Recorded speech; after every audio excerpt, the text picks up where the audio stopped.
exclusive episode of the Power of People Building podcast. No, obviously it is 10 years of RecFest. We're going to sit down, we're going to go through the years from year 1 all the way through to year 10, building up to the big week next week. Jamie Leonard, big Jamie Leonard in the house. If anybody in recruitment doesn't know who Jamie Leonard is, who's Jamie Leonard? Jamie Leonard is someone that's very stressed right now, with a week to go, but nice to take the time to do this, sir. Jamie Leonard, co-founder of the recruitment events company. We do RecFest things. RecFest stuff for money. RecFest things for money. Hopefully next week we'll have about 5,000 TA people in the field, and hopefully it's sunny. Yeah. Let's hope. Yeah. It's going to rain tomorrow, and it's going to be the semi-final of the England match the night before. So hopefully people are coming in high spirits, ready to go. Hungover. Hungover. Could have been way worse. Why? Could have literally been on the day. Oh shit, yeah, on the day. Yeah, that would have been really bad. Yeah, you're going to lose a lot of people about 5 o'clock. And also RecFest 1, that was the first one. That was the first one. World Cup. That was action interrupting the evening as it did. But RecFest 1 was the hardest one by far, was it not, Jamie Leonard? Definitely the hardest one to get off the ground. By the way, for those that don't know, hold on. Do you want to kind of tell them your involvement in RecFest as well? Because people might not know that you are a big, big part of RecFest. So tell your audience your involvement in RecFest. Oh, I don't know. I was just a young whippersnapper. No, but come on. It was yours and Lois's vision. Yeah. And I joined just as RecFest had been launched. It was basically that week I joined the business, first full-time employee. And then we were building up to what was a pretty crazy idea. And cold calling people, resourcing leaders, trying to sell tickets for an event. That was the first introduction into corporate sales, was selling, like pumping out RecFest tickets. Who was your first sale? Ollie Erpy. Big shout out, Ollie Erpy. This one's for you. You were my first ever customer. Ollie Erpy's coming next week as well. Yeah, and the first paying customer of RecFest. If people bought it before Ollie Erpy, I'm sorry.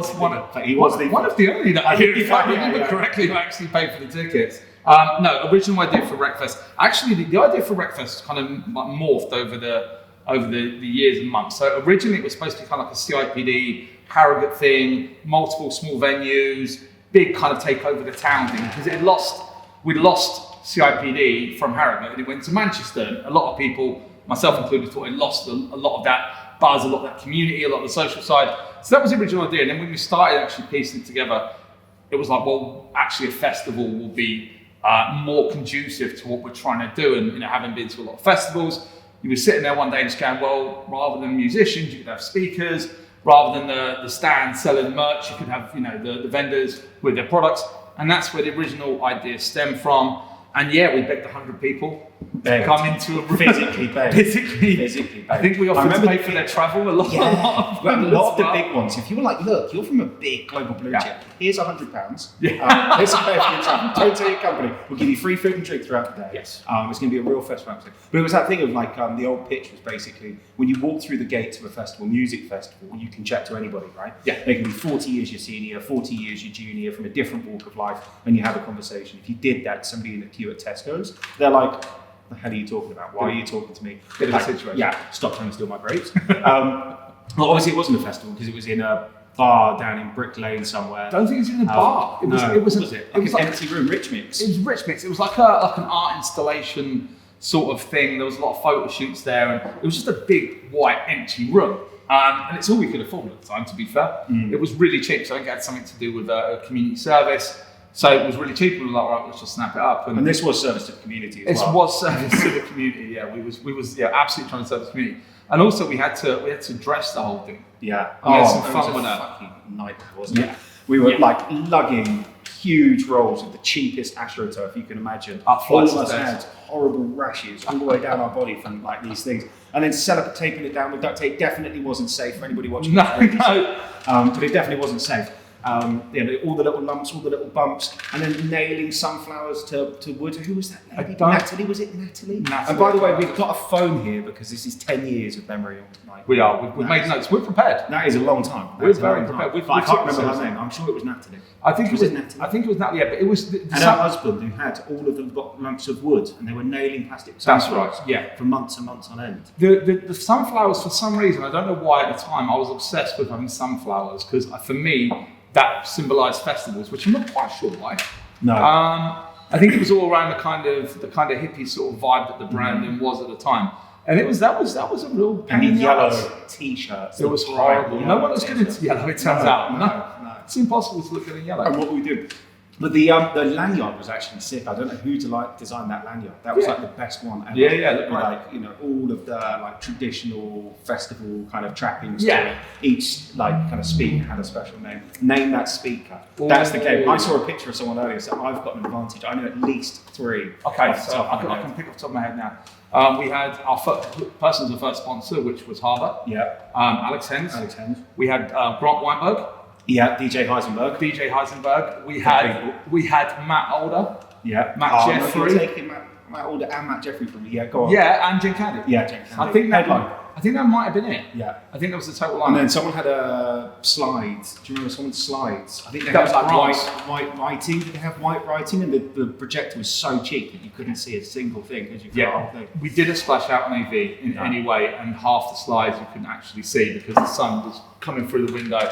And you lot of lessons learned. I'd say still the hardest one. And the every single seat in the whole place had their own personalised little thing. We built all those. You remember the paper aeroplanes? Yeah. Right. And you're building each one of those. There was like boots, welly boots. There was little sand buckets with people's names on them. There was all of that stuff, wasn't there? Yeah, it was Right, a lot of work. You can't scale it. Yeah. You can't scale unscalable, and also nobody paid any attention obviously to any of those. No things. one cared. And then we had RecFest Rocks. The after party that was the first day of the World Cup in 28-degree heat, and no one wanted to go inside. No. And the whole after party was inside in the dark room. So we had some really good up-and-coming music acts that no one ever actually saw because no one wanted to be inside. Actually, shout out to Jack Tyson Charles, who played the first RecFest after, is coming back for this year's RecFest. I've promised him a much bigger audience than he had last time, which was I think about 3 people. So yeah, he's excited. Well, that's good. Yeah. It's like that guy in the US, the poor guy in the US, probably one of the best music acts ever. Yeah. Not that we're jumping forward 8 years. We're going to come there. We're going to go sequential. And you just people had no interest. No. 5 o'clock. I don't get it. No. I don't get it. You spend all that money. You waste all that money. Well, what did their manager say? The manager says we treat gigs like this like a really lucrative warm up. Yeah. Yeah. But then but also I'm not going forward. If you're in Nashville though, you want to get to Broadway. Yeah. Like that's where you want to be, right? So yeah, lesson learned on that. We can't jump forward. You've got to go. Can't jump forward. We've got to go this through. This is for the people. And we're doing the shout out because the shout out for the next one is this time it's nautical. This time we decided through brilliance that it would be on a boat. Which was wise. What can we do that's different? What about if it's on a boat? That sounds like a good idea. But that's only because of train beers with crisps. Yeah. I'm thinking about doing a RecFest cruise and calling up cruise companies and seeing how much they charge us and realising that would never work in a month of Sundays because they're really expensive. Cruises, by the way, for festivals are very expensive. But it's still a really good idea. Like we should look back at that. That'd be good. We should have another look at that. There's got to be some. It was all the fucking sponsors that we were going to get. Because shout out Dave Jenkins, Wave. We were obviously going to come for you. Harbour ATS. Who were the other ones? Because we had a whole set of sponsors. Anybody with a nautical name. We had this great idea. We're going to go and pitch you because your name is associated to something nautical. The other ones? I can't remember. Pink Squid is definitely Pink Squid. Where was Pink Squid? Wave, Pink Squid, Harbour ATS. Fish for Jobs? Yes, Fish for Jobs. There you go. That was a great mark. It was a fantastic sales strategy. Yeah. What's the synergy here? Ours on a boat. You have a name that sounds like a fish. That's why train beers don't create successful businesses. Having people like Lois in the business make sure that things like that don't happen. Stupid. Who was the person to come up with the catchline there? Oh, James Batchelor. James Batchelor. This one's for you. Batchelor, there you go. That was after a Grace Bar event. And if anybody remembers the original Grace Bar events, they were the stuff of legends. They were the stuff of... they made no money. No. And 52 of them a year because they made enough to pay a week's wages. 52 a year. And everyone just got really drunk afterwards as well. And that was where we were sitting there saying that, right, we're going to do it, this time it's nautical. Oh my God, wouldn't it be hilarious if we made it fancy dress? Yes. And then we said it was fancy dress. There were 3 people that were there when we said that, and we forgot to tell them it wasn't. And they showed up with captain's outfits on at RecFest when no one else was in. Yeah, that was brilliant. Morgs and Ben. And it was first mate. Yeah, C mate and captain. Yes. And to be fair, they went all out. It was absolutely. Everyone loved them because of it, right? Yeah. They got over like Rover. It was brilliant. They absolutely won. And there was a giant deck chair outside that people kept sitting on. That was all I remember from that. And then Transport Again, the life event organizer. Transport Again. That was the worst thing ever. Well, party, it does turn out that if you can't get to an event physically, it has a bit of an effect on your numbers. No, but our team did great. So for the audience, TfL announced a nationwide strike, London-wide strike, plus all of the trains were on strike at the same time. Yeah. It was the biggest travel strike of all time. We sat down with the team and said, look, we've got two options. We can either cancel the event, and look, I think realistically no one will bat an eyelid because, hey, we give it a go. Well, we weren't sure on our force majeure clause, though, were we? We never had contracts. We didn't have contracts back then. Everything was on what, like a shake of a hand. Emails and Yeah. I'm pretty sure people paid cash as well. Yeah. Well, some people didn't. We obviously. But we told the team and said, look, do we cancel the event or do you want to fight for it? And the marketing team got an amazing campaign together, which was just people basically announcing that they weren't going to be like no showing the event. All the hosts, Harriet and Jen, and a few of the Lois, and who else was it? I can't remember, Trev. Yeah, Trev.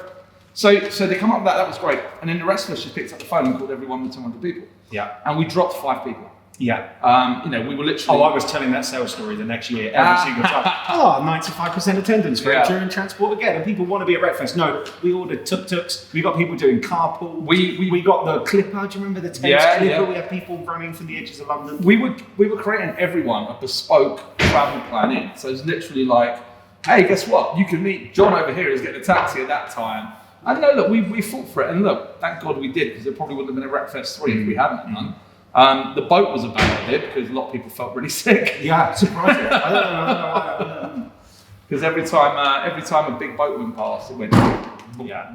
And this one's for Rupesh Panchazwa, who pulled me up on stage, maybe at like 11:30 in the morning or something, because it was my birthday that day. Maybe he was on just after lunch. I think he was like, let's sing Happy Birthday to Sam. Here's a row of shots. That was definitely a warm welcome. He also got on stage and got the audience to sing Only Fools and Horses. Yeah. I don't think there was any real reason behind that. No, because breaking the thing between recruiters and being estate agents or car salespeople or whatever. I remember. Should we have a qualification? Blah blah blah. Not blah blah blah. It was a great talk. It was good talk. It was top talk. We should get him to talk again. He was really good. Yeah, he's at Uber now. He is. He's at Uber doing Uber stuff. Could have easily run the day, so that would have been good. Yeah. They weren't even there. It wasn't even a thing. This was so long ago. I know. But no, good event. Again, look, doubled the numbers, went from 100 to 200. Obviously increased the revenue on sponsorship, which is always important. We had Matt Charney come in for the first time, so the first time was bringing over international speakers as well, which really give it a feel of, okay, this is growing, it's building. But I think it was between 2 and 3, you started to see groups of people turning up. Yeah. It wasn't Teams. 1 and 2 anymore, it was 3 or 4, and that becomes so important to the future of the event and the direction of travel. But that's where you started to see it in that event number 2. And that obviously then led on to event 3, where we were like, right, okay, we've got something here. TfL bringing 10 people. Yeah. Why are you bringing 10 people? Yeah. That was the first one, wasn't it? Yeah. And was that when Charlotte Jones was at TfL? Yeah, it was. And Becky Foden. Charlotte Jones. And Becky Foden. And when we spoke to Becky afterwards, Becky was like, look, this is our celebration. This is our team day out. We were like, well, what a great way to scale the event. Let's just lean into that. Let's make it a celebration. Let's make it more team friendly. And that's where the scale comes from. But where was the third? The third one was Borough Market. Borough Market. Broadbean. Absolutely holding their reputation at the time. The Broadbean New Year's party. Whether it was Broadbean themselves, disclaimer, or the actual person running the cocktail Winnebago. But we started to see people walking a little bit wavy, a little bit early in the morning. And they had started that cocktail Winnebago early. Yeah, I think someone didn't brief them in on when they could open, and they started serving cocktails at 9:30. And yeah, people were getting in trouble by about lunchtime. But you remember what happened before that? So because we would take kind of a bit of Borough Market where the fishmongers usually trade, they all had to move their stalls off, and they were pissed about that, right? Yeah. Really unhappy, made it really uncomfortable for us. And one of them, or a few of them, just got that bin of like fish guts and heads and just threw it all over the tarmac. And the sun had baked into it as well for like 3 hours, and it stank. We turned up and it was just rotten. And I can't remember, someone went to B&Q and just got bleach, buckets, mops. And like 20 minutes before people started turning up, we're there just scrubbing the floor. Oh, awful. And the night before, we stayed at that really cheap Airbnb. It was a nice Airbnb. It had loads of lovely furnishings, but no towels. Yes. And I remember drying myself with a sheet off the bed, like a t-shirt and whatever else. That was Hawk House. Oh, that was Hawk House. Yeah, that was next year. was. No, Borough Market was Johnny Campbell, Ken Ward. I'm trying to think of something else. We had a Google Dave, Brian, and GJ doing Virgin Media case study. The world's smallest sponsor thing with Martin Dangerfield. Martin Dangerfield had a door. He had a door. Martin Dangerfield, the door. He had the door. That was great. Open to opportunities, wasn't it? But that case study though from PH, that got that was for years and years. Like that was on every presentation for about 3 years. And then the Guardian had those little peanut things. Yes. Remember the little peanut things in the cups? They had little peanut things in the cups, and then they had their international whiskey taster who was there. And then in the afternoon, after people had obviously already had enough to drink. Yeah. And that was the first time we were like, we want to be a festival, but we can't be that much. Yeah, you can't have morning drinking. Yeah. Morning drinking is not good when you've got content on. That's bad. And this was unrelated, but Trev was asleep. Trev did fall asleep. Trevor's in with this for you. If Trev watches this, Trev did fall asleep. He's definitely watching. And we all gather around him asleep, and I just clap my hands right next to his head. And what are you doing, man? He almost fell out of his chair. And then it was like 2 hours later, and we were like loading up the van, and then behind a load of water bottles was just Trevor getting asleep. No, it was. What else did we have that one? Oh, way ahead of our time. Go on. Years. Oh, the silent speaker stuff. Yeah, that was your thing. Basically future vision. Why not have 2 speakers? I'm confident I invented using silent discotheque at corporate events. I'm just randomly making it up, but it was the first time I've seen it. But what we had 2 speakers on at once. Yeah. So with 2 of them on, the silent speaker headphones, and then you could switch channels. So all of a sudden, but Matt Older, being the absolute bastard that he is, he was on with John Hull. So he turned around and said, if anyone next to you's got a red light on rather than a green, get him to switch it over and tell him this talks much better. And all of a sudden, everyone switched over, which was a rotten thing. Sorry, John Hull. Sorry, John. We love John. That was Matt, though. That was Matt Older. Yeah, blame Matt Older for that. In case you didn't know, there you go. And that was groundbreaking. I think we had 400 people there. So again, it doubled year on year. I'm pretty sure that had nothing to do with the fact that there was an extra sponsor that we needed to get onto stage, blend 2 talks together. It was all about the tech. Might have had something to do with the tech. How can we shoehorn more sponsors into this? It was testing, wasn't it? Yeah. Shoehorning more sponsors the first 2-stage event was Hawker House. Yes. That became a 3-stage event. Yeah, 3-stage well, kind of 4-stage event. Was it 4-stage? We had the silent speakers upstairs. Oh yeah. We had the 2 main rooms, and then we had the unplugged stage, which we invented very last minute. That was basically 2 gazebos taped together. Yeah. Because we didn't have enough money for AV, so it's unplugged. That was the first Matt Jones year. That was the first Matt Jones year. Matt Jones, your first year. That's good. And he gaffer taped them. That unplugged stage thing had become a real. And it was actually the best stage. It was great. It was Hung was there. Yeah. People loved it. People, that's for you. People just shout out. Name bingo. Well, it means we could tag them all in the post. Yeah. And then no, but it's because it was all panel based rather than presentation. People loved it. And if that's your flavour of ice cream, it was there for them. So I think that was the second one in Hawker House. I get first one. Because also when you say that your flavour of ice cream, there obviously wasn't any food. No. And people had to walk down, and there was only a Sainsbury's down the road. No, it was. What would happen? It wasn't a corporate venue. So what they did, they had it's a street food vendor kind of hangout, right? So they just like said, probably 4 of them would be all right, and 50% of people just run out of food. So lots of people were leaving to go and get pizza, and the only thing that was left was like a couple of salad leaves with 1 very thin slice of halloumi, very little bit of sweet chili sauce, which was not enough to suffice. And we had to pay that up front as well, so they just basically ripped us off. And people were very, very hungry. And the world's best ever activation, workable, Matt Buckland, Whitney, Clapardo, and Co. So they had all the names now, but that was the downstairs. So they had the secret bar. Yeah. So you had to go and get the code off one of them. It was a seashell, wasn't it? It was a crashed. It was a crashed ship. Yeah. It was brilliant.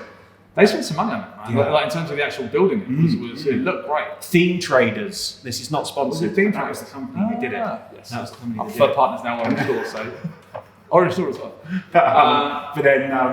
But then you got the seashell, you went upstairs, you went down. It was the only aircon room. Yeah. In a really hot building. Workable, killed it. Yeah, no, they did very well out of that. That's brilliant. I love that one. That was so good. We had Lars. Yeah. For the thing the last hello, which became the opening for all RecFest videos for about 3 years because it was iconic. I think it still is as well. I think that first one we had, that's when we had Chris Ray. Yeah. So Chris Ray, For you, baby. For Chris.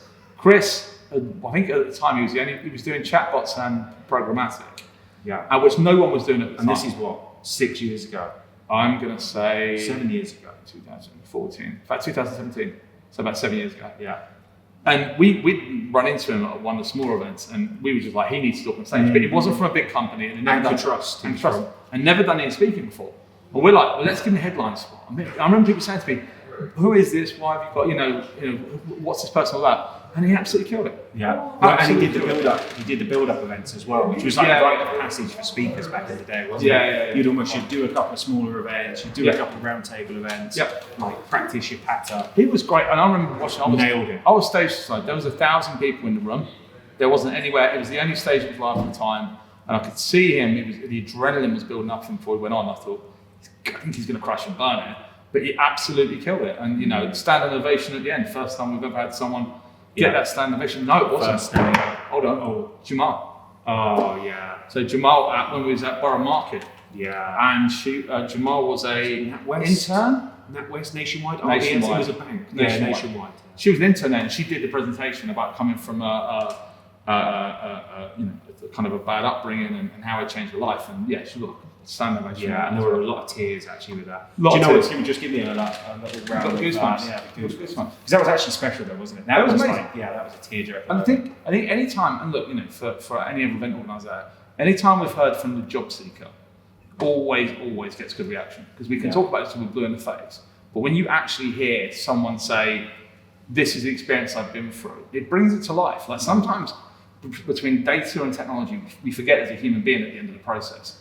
And actually just to get someone on the stage, to get a candidate, someone's been through a process, and get them talking about what they've done, it always gets a great reaction. And that was the first one with, on the back of it, where it had that like rallying call to recruiters.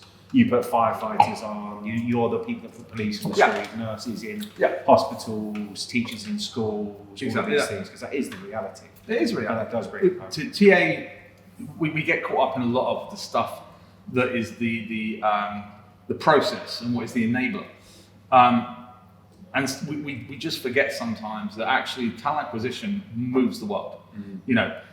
Babies are born because someone puts a nurse into a role, or a train driver in a train to make sure we get to work on time. Without talent acquisition, without hiring, the world literally stops. We forget that sometimes, especially in times like this where talent acquisition is being treated absolutely shockingly by businesses and hired and fired.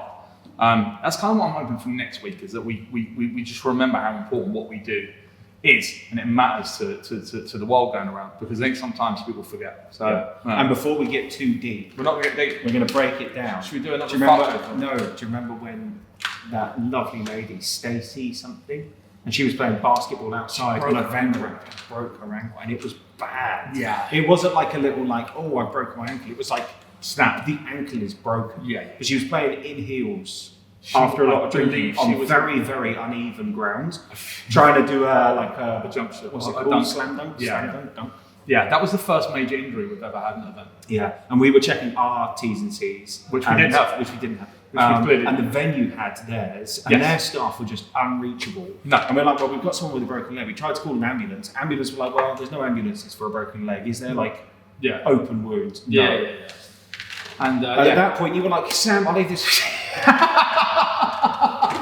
I've got to go do a thing. Yeah. Oh, someone's got someone needs a glass of water. Someone's pouring a beer for me. Let me go and have a look. And we know we put the poor lady into an Uber. Yeah, well, it was the only option. It was either wait 2 hours or get an Uber. Yeah. And the Uber was big. It was an Uber XL. We split money.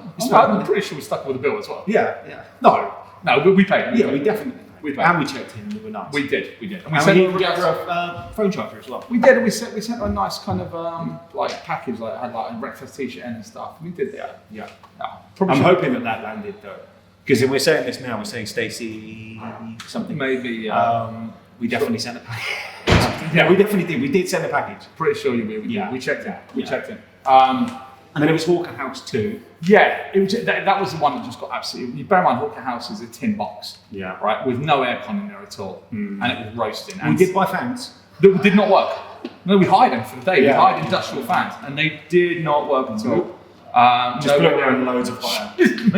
It was basically turned into a convection oven. What we did is fan assisted oven. We built a massive convection oven.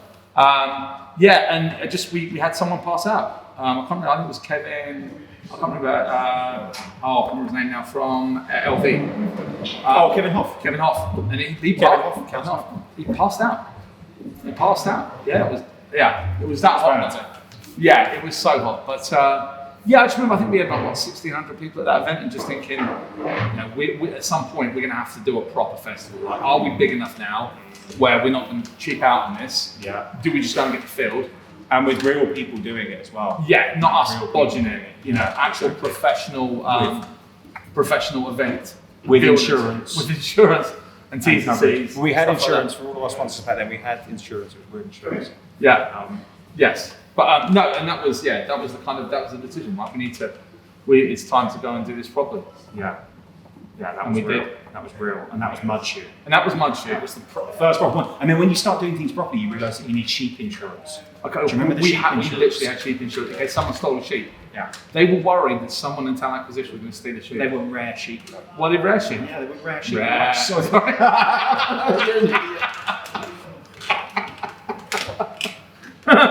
Sorry. But they were rare sheep. They were rare sheep. They were. Well, the event almost didn't happen. Oh no, hold on. Let's go back to it. Hawker House. The other thing I remember is I booked the wrong day. Oh shit, you idiot! Yeah, and we had to change the entire fucking thing. And we were like, right, we either move the event a week. Yeah. And this was the one that nobody in the team knew at the time. They probably still don't know. To this No, day. no. No one in the team No. knew. It was basically you and Lois who knew. Yeah. And you told us really. Well, it's like, in the I didn't day, realise. You didn't realise. You It was called a up. What was her name? Natalie. I think I'll just say Natalie for Natalie. anybody who I don't remember. Yeah, I was gonna say, I don't think anyone really cares. But yeah, I booked the wrong day, and I was, looking at the invite, and I was like, hold on, I don't think I booked the right date, and phoned up, and look, she was kind enough to, she had to move another event. Yeah, because we were like, oh, we're with you next week or something, wasn't it? Or something like that. Yeah, She yeah. goes, no, it's 2 weeks time. Yeah, 2 weeks time. It was like, oh no. That was probably one of the scariest moments of my life.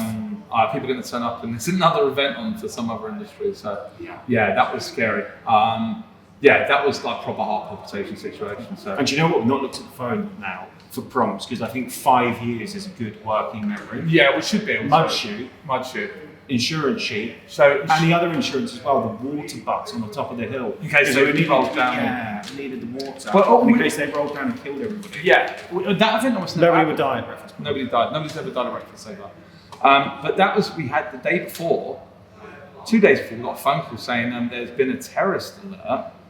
Probably the major events. Probably have to shut the event down. Yeah. It's like, well, it's 2 days to go. Like, what can we're not doing it. And that was the same day as well. So we got that cleared up. And then they went, oh, this looks like it's going to be a lightning storm overhead. Now, Yes. anyone that runs outdoor events, there's lightning above. The generators become conductors. So we had a list of like 100 things that we use in generators. And they went, you can probably pick 3. It's like, I can pick 3. So that's AV, that's, all the food trucks. It's like, luckily enough, it passed out.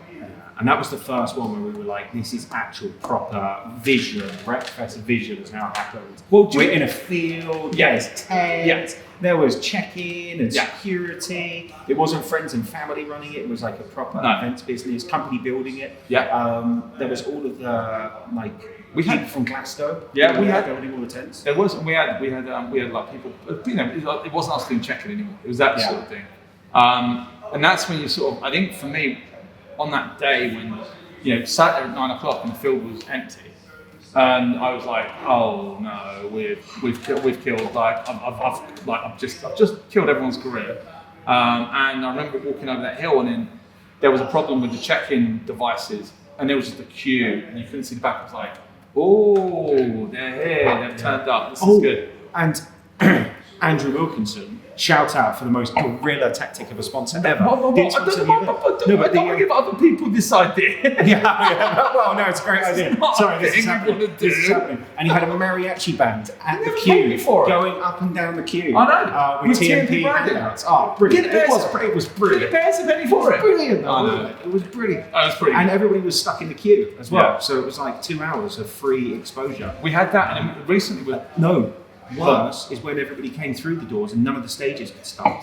That is true. Because there was no electricity, was there? No. And we had walkie-talkies with us and we had no fucking idea how to use them because we were like, who's on the volume 1? Over, stop shouting at me! And then everyone was calling each other on the mobiles and walkie-talkies and going off. None of the stages were ready. No. None of the stages were built because we were in the builds that week and we were trying to fucking the company had undercooked how many people they needed to build it.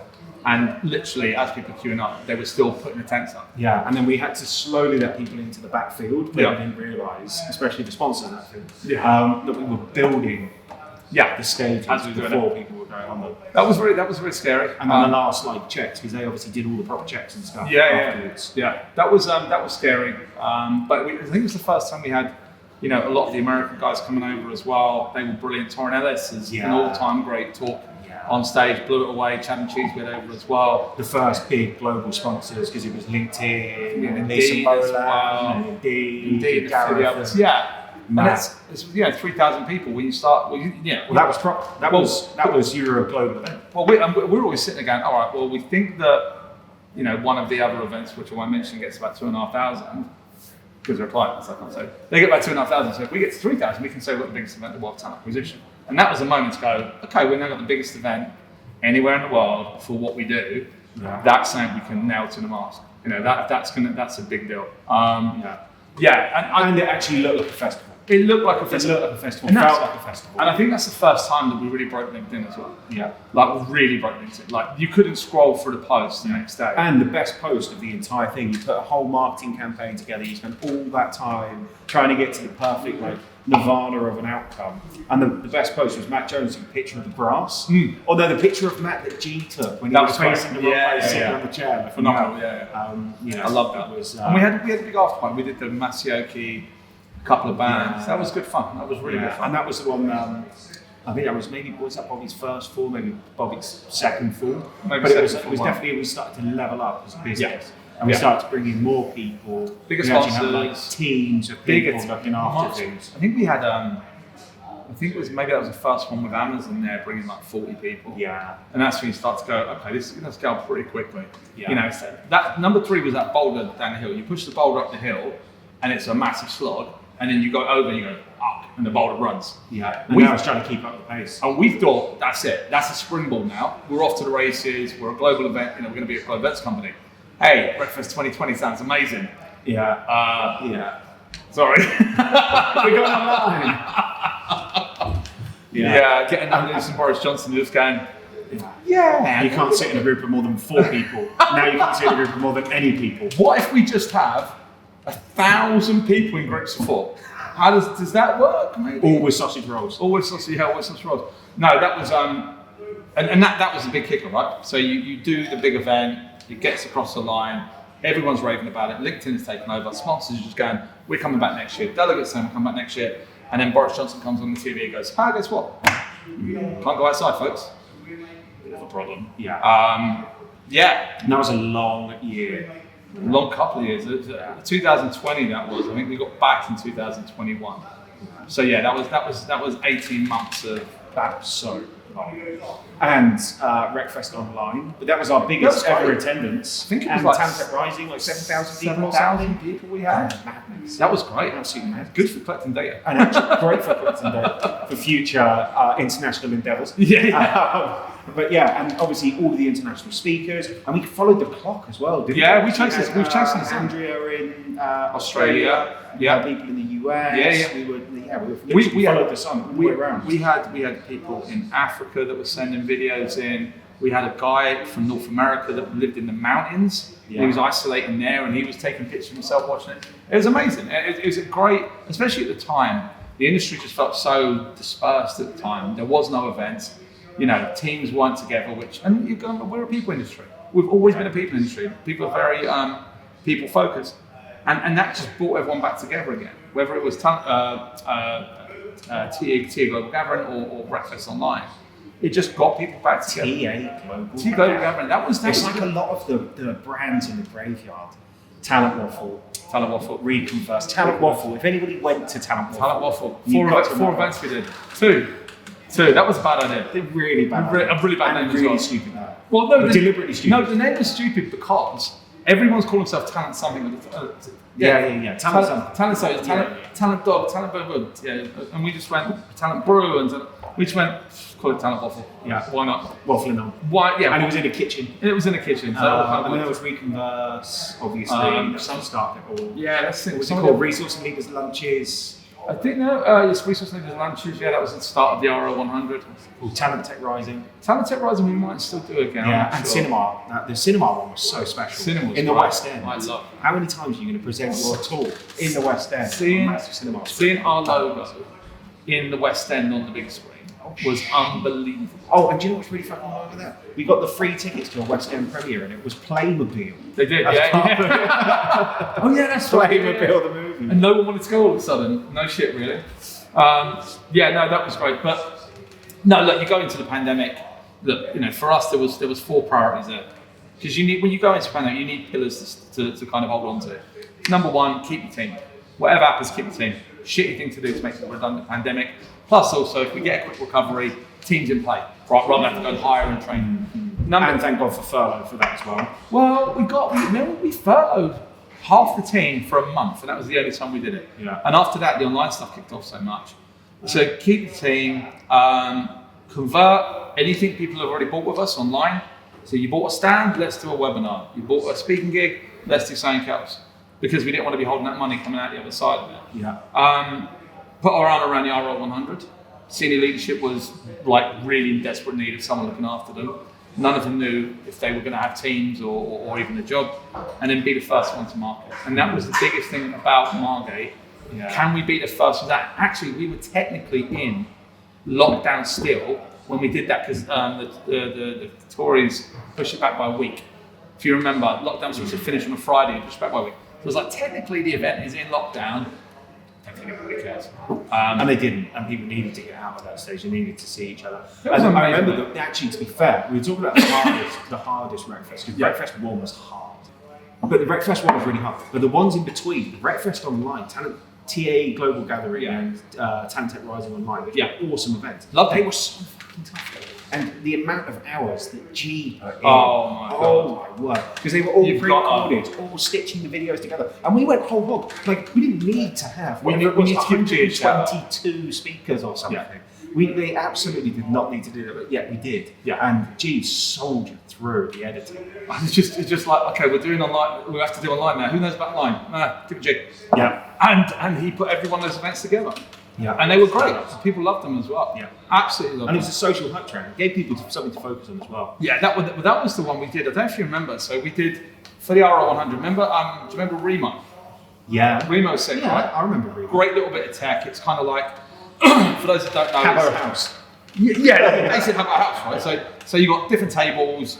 You jump on tables, and then up pops the Zoom style kind of video. Brilliant, and you can have a lot of fun with it. And we just opened up one of those on every Friday, man, 4:00.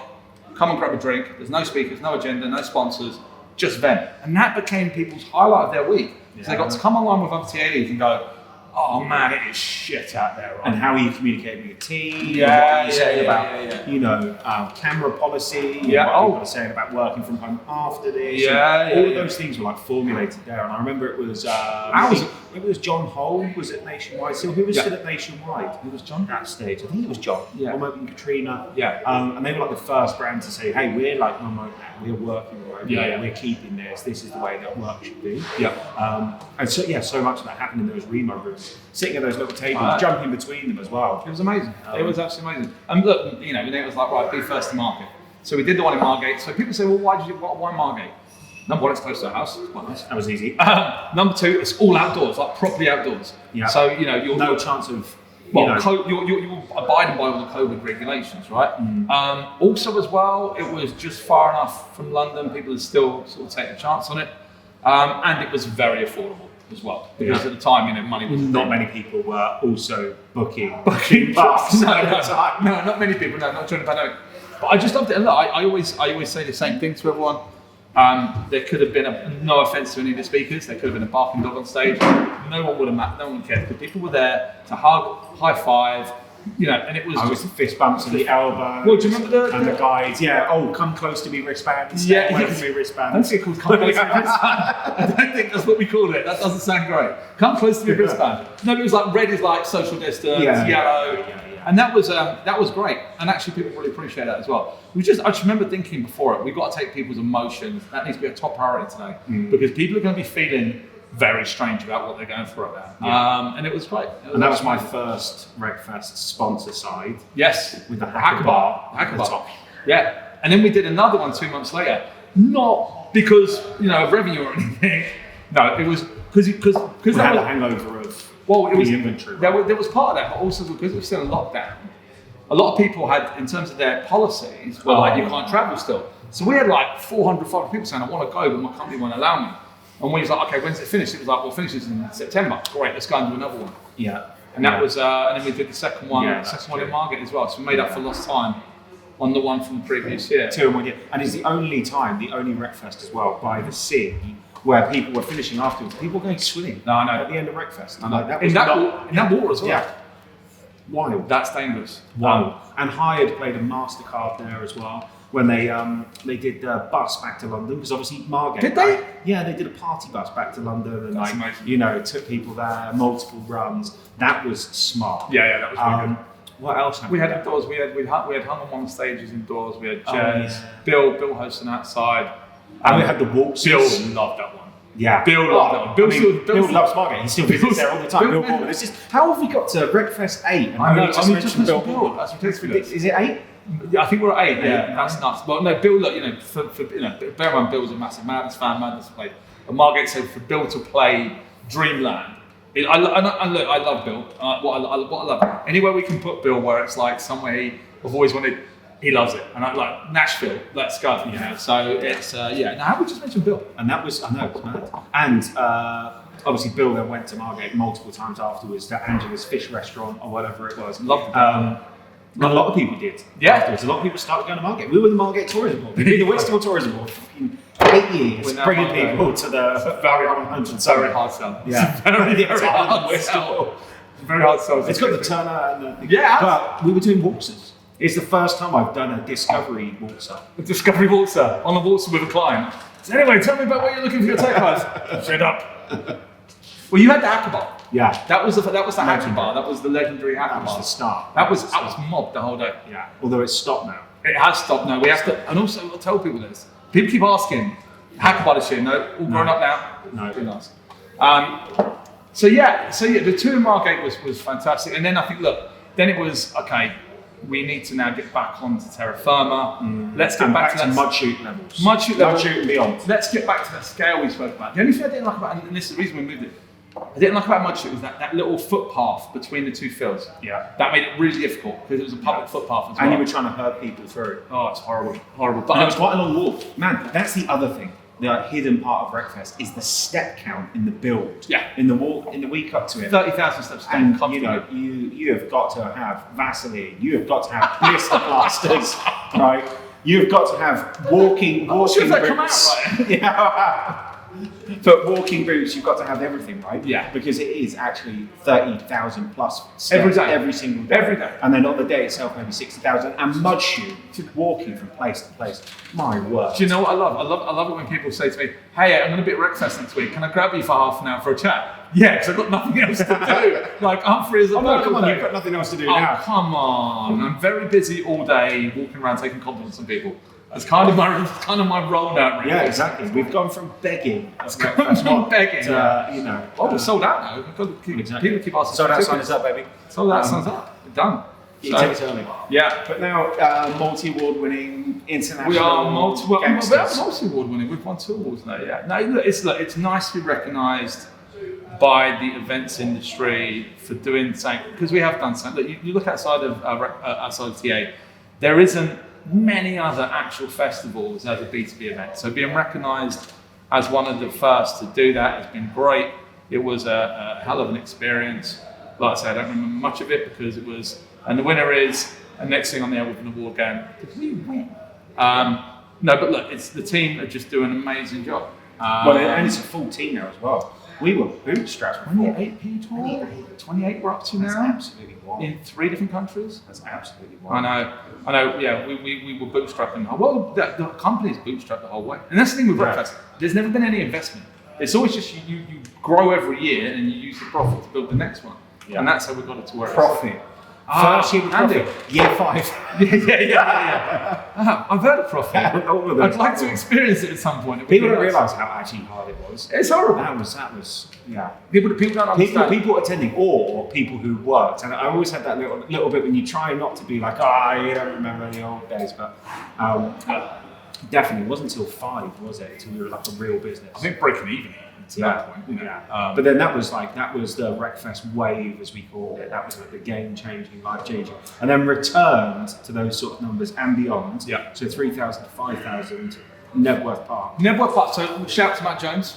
Gonna give Matt his flowers on us. Matt lives quite close to Nebworth, and just said one day, why not? We're looking for a venue. Why not Nebworth? And I was like, that's iconic. There's no way we're gonna get that. Lo and behold, it was available. We worked logistics. 20 minutes into London.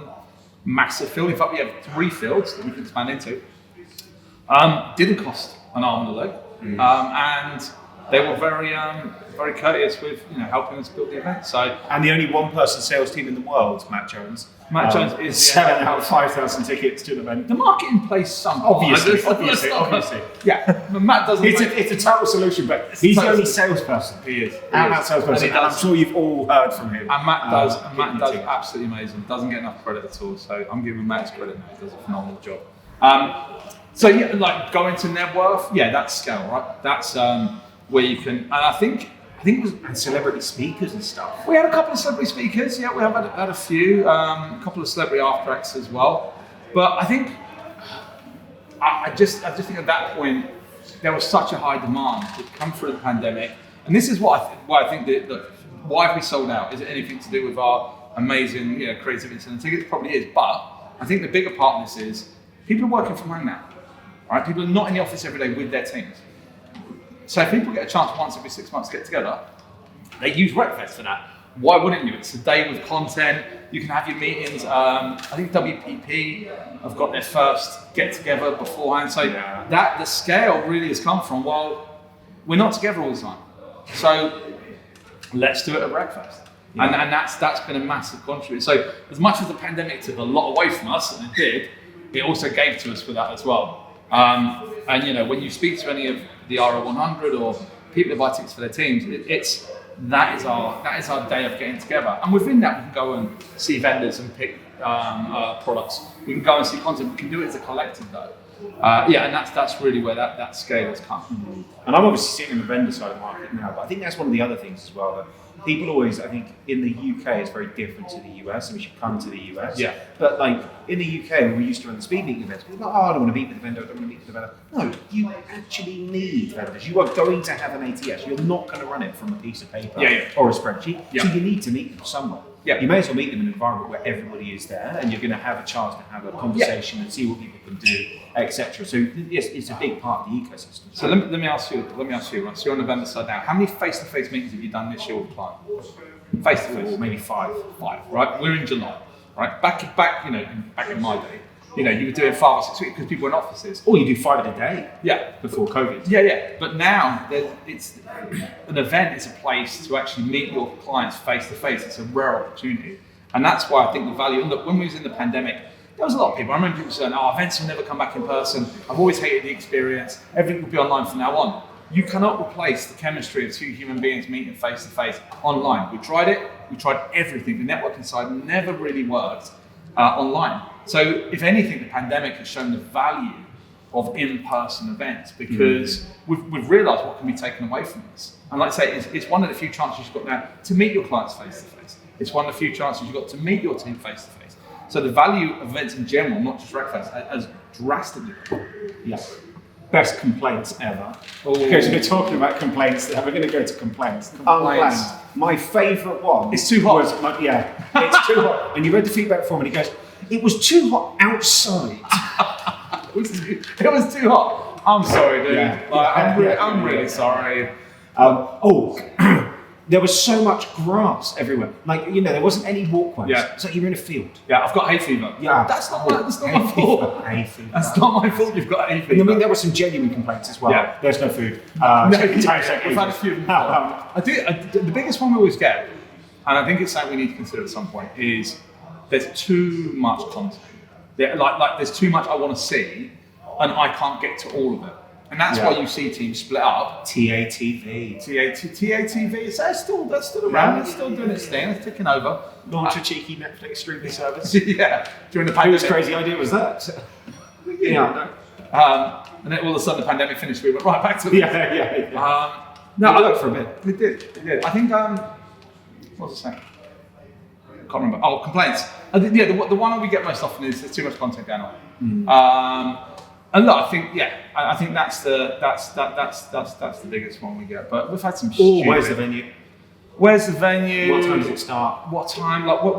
Where is it? Can you just check what's on the website? You took the time to watch me common an thing email. in the building. I know. I'm trying to think of the other ones on the feedback form. Clothes is always. I didn't was a hot topic. Yeah, I didn't. No one ever turned up in a suit though. No, twice. So we had one person at Dreamland who then left halfway through and went to Primani to pick up some shorts and t-shirt. And the other one, and I've told the story twice this week already, but I'm there with Chad Sowash, and he said to me when we was at Mudshoot, he said, "Who's the bleep in the suit?" I went, "He's the Minister of Employment." Oh yeah. He's just come. Ooh. He's just come from Parliament. Mate, that's the other one. That was the first representation. That was Matt. Yeah. That was Matt. Yeah, Matt Jones. So Matt Jones special. Matt reached out and just said, "Minister of Employment, do you want to come talk at RecFest? We've got 20,000 people." He went, "Sounds good to me." Showed up in the morning. Yeah. And that was the other one as well. Liaising with the government ministers. Where is it? It's so you go in a little path. It's in a field. There's a few sheep on the right hand side. Oh, and then, there's the other one. I know we've jumped back now for 4 years, but we had the military foods place there. The guys that were there for the build, they were all ex-military. Oh, yeah. That was the first year where food was like bam, bam, bam, bam, bam, bam, Yeah. bam. They were not messing around. No, they weren't. People were just walking up and they're like, right, what do you want? Push, push, push. Yeah. And it was all just landing instantly, which is what it's going to be like this year. It will be. Well, no 40-minute queues. And come to Hacker Job if you want a pile of pizzas, because we definitely will do that again. Budget was standing. So look, I'm going to show you a question. So look, you've seen RecFest UK, RecFest US. Oh, go on. No, I'm asking you the question. Okay, go on. RecFest US. We're going to RecFest US. That's what we're let's do that. We've done Nebworth. Last one was US. Yeah. Game changing. Last RecFest was RecFest US. First one Nashville.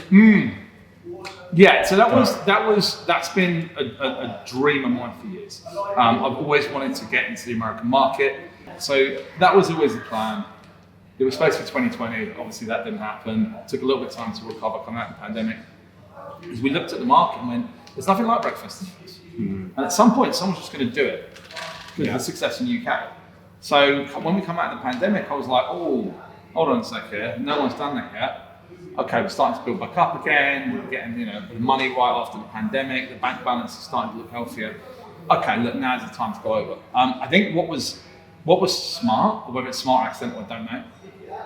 It was definitely accidental. Having the American influencers come over, Chad and Cheese, and Matt and Lars and the rest of it. When we launched in the US, they then had a first-hand experience. So they were kind of going, folks, this is absolutely different. You've got to come to it. Yeah. And you've got all those big voices there, Torren and all those guys saying, I've been there. You can't miss out on this. So we landed with 1,000 people. And that was mind-blowing to me. And in the morning, same thing as that in Mudshoot. You just, you get there and go, there's a massive queue going around the block here. People have turned up. Don't get me wrong, very different vibe. I mean, you saw that as well. Very different. Totally different event. Different event. I think it will change this year. I don't think it will. And I don't want it to. No, but I think it will a bit. But people definitely weren't at the bar only. That was not the thing. Bars didn't break even. No, it just didn't even come close. No, there was no break. And then people just walk up and they want a demo. Yeah. We weren't ready for a demo. We had activations. We were ready for talking about what flavour of dog you had. We weren't ready for this is what Hacker Job is and what we do. And a lot of our team were very, very green at that stage. They just started in the US. We weren't there for long. Dude, they come to the business. They turn up. They take events seriously. They turn up. They're there at 9 o'clock with notepads. They know exactly who they're going to see speak. They know exactly who they want to meet on the vendor side. And that's, no, don't get me wrong, 4 o'clock they go out and hit Broadway. Oh, I mean, the tailgate events were amazing. They're incredible. The fringe ones were great. And then boom, 9 o'clock next day, because it's a studio event in the US. Next day they're there, 9 o'clock. Ready to go. I think we had a 75% turnout rate in day 2. Yeah, no, day 2 was as good. Day 2 was as good as day 1. So yeah, it's a different vibe. But look, I think this is what I've said before. So there's a guy I know in the events industry called Simon Foster. And he said before around, don't geo-clone, geo-interpret. You can't take this event, what works here, and expect it to work in another country. You have to adapt, you have to understand the audience, and almost let it be its own thing. And that's kind of what we want to do with RecFest, is let it become its own thing, let it become its own vibe. And, you know.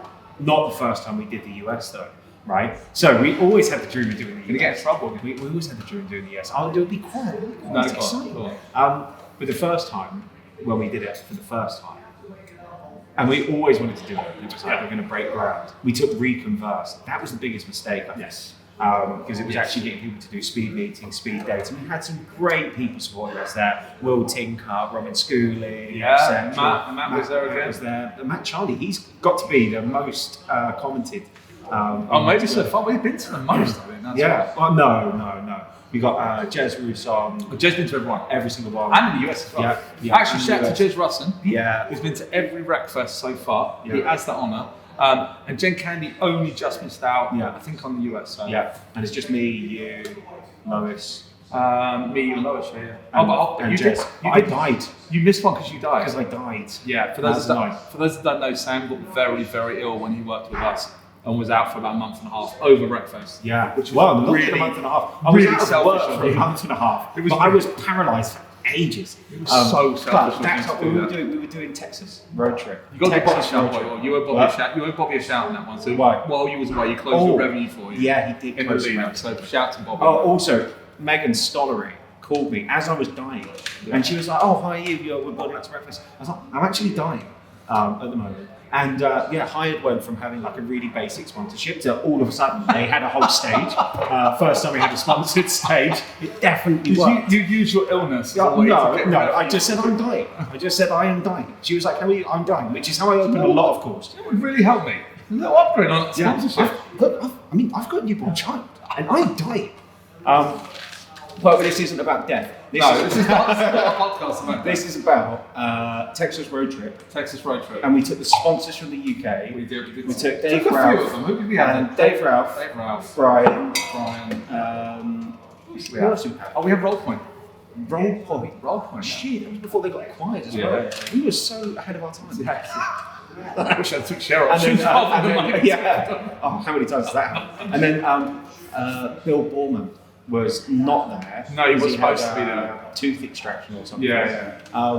But I think we secured 3 sponsors, maybe 4 sponsors. We had a couple in the US. Oh, Shane Gray. Yeah. Oh, Glitch. yeah. Another one that exited successfully. There you go. I tell you what, they had a lot more success out of that than we did. I know. And that's where, and obviously Dave and Brian are now together. Yeah, They're a couple. Doing a happy dance together. Yeah, happy dance. But that was a road trip and a half, wasn't it? We went Austin. That was done. Dallas. It was Austin, Dallas, and Fort Worth. It was done because we had no money to put towards it. It didn't make any money. It didn't even break even. We took pretty much the whole team over. Yeah. And drunk for pretty much a week.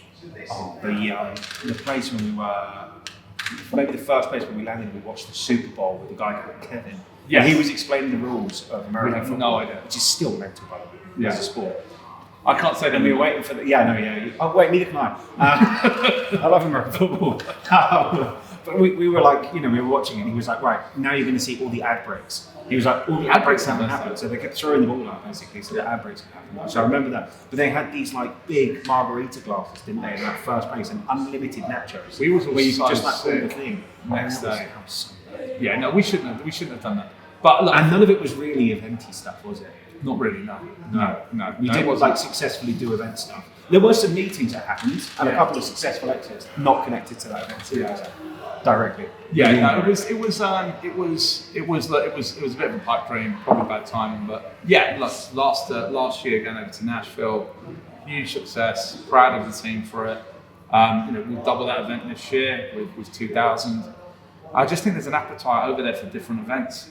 I think there's a lot of traditional stuff over there that works really well. There's nothing like what RecFest does, so that gap was still there. Yeah. Let's go and fill it. It's badass. It's great. I think it's one of the best ones. What's that? US. Nashville. Yeah, I think it's definitely the most business. Look, don't get me wrong. It's all business focused, but I think it's definitely the most. We're there because what they haven't got so far is they haven't got the team aspect of it yet. There was still like 1s and 2s and maybe 3s. Now this year we'll start getting a bunch of inquiries around, hey, can we bring 20 people, 30 people? Yeah. So I think that will change the vibe a little bit. I just think it's the culture over there. It's not a big drinking culture. No. Well, I was saying that's Nashville. Broadway. Broadway is a bit of a... What is it? 2.5 mile long road. Every single place is a 4-story bar with live music running from 11 o'clock until 4 o'clock in the morning. Yeah. But other than that barely any drinking. The taxi driver turned around to me and Bobby was like 10:30 in the morning. We said, when will they start drinking on Broadway? She went, honey, they've already started. It's a good one. But no, look, the expansion there, the scale, look, RecFest UK, there's still scale because we want to start bringing in more people from Europe, and that's a big push for us now. But it is, and this is, case in point. I remember when we did Munchie, and we worked out at the time there were 21,000 TA professionals in the UK, and 3,500 of them were in one field. Yeah. You get to now, there's maybe 25,000 people, and 5,000 people in the field. Yeah. There's only so much further you can go. Yeah, there is. When you account into holidays. Absolutely, and look, we want to bring more people in from Europe and make that. We're going to work out some ways to make that a bit more accessible. If you look at the scale in the US, if we're talking about 200,000 TA people in the US, that scale.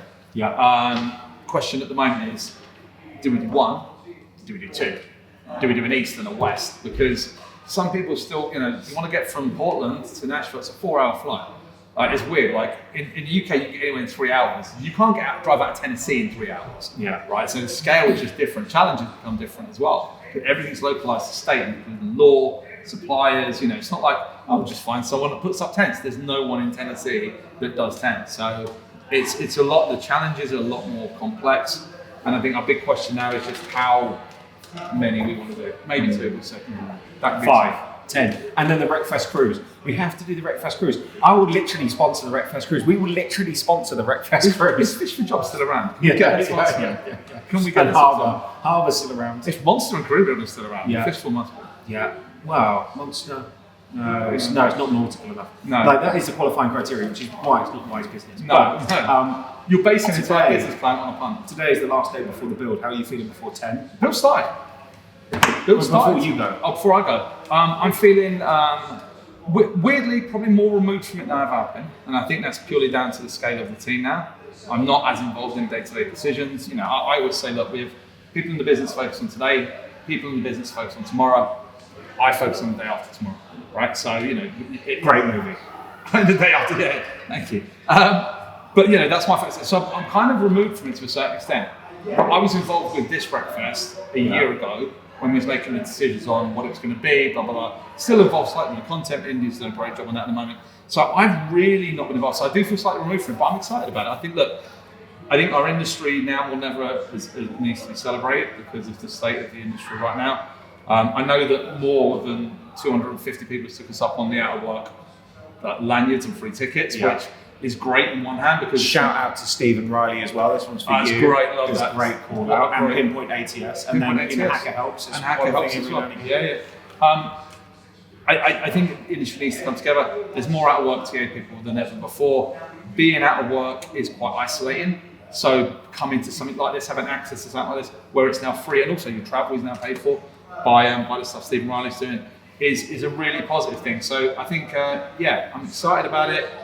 I think you're going to see probably more focus on the work side, if I'm being honest. I think it's now a case of, the market is tight right now, so people are coming with purpose. So I'm excited, man. I'll be there, doing my thing. You're going to be there this year? Someone did message me today and said you're going to be at RecFest next week. Well, are you though? I was like, no, I was thinking about just maybe taking that. Well, to be honest, it depends. Like, if we play like we did against Panama 6 years ago, we were on 5-1 and scored loads of goals. It might be broken the next day. It's good. Well, we're potentially going to have the semi-final the night before RecFest. Yeah. And that's we are going to have this semi-final. Well, we've got to throw in a quarter. Yeah, but it's coming home. It's not coming home. We're rubbish. We're rubbish. But Southgate finds a way. Which is not what we do. Now, if we're coming to the end, I think the main thing here is that we've done almost like a roll of honour throughout.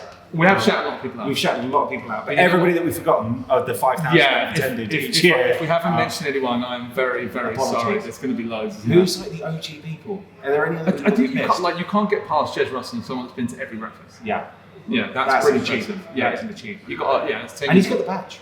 He has got the badge. He has got the badge. Got the and badge. the tattoos. If you see Jez Russell, ask him for his RecFest tattoo. He will show it to you because he's got one for every year, and each one of them's unique. He's gonna hate you. Who else has got RecFest tattoos? He's on stage as well. Jez, show us the tattoo. Show us the tattoo. Yeah, that was good. That's good. I think we did a good chat and good talking stuff about events and we have things. rambled for at least an hour. Yeah, good rambling. Thank you, and for everybody that we missed. Thanks a lot. Drink champagne out of pint glasses. Goodbye. Bye.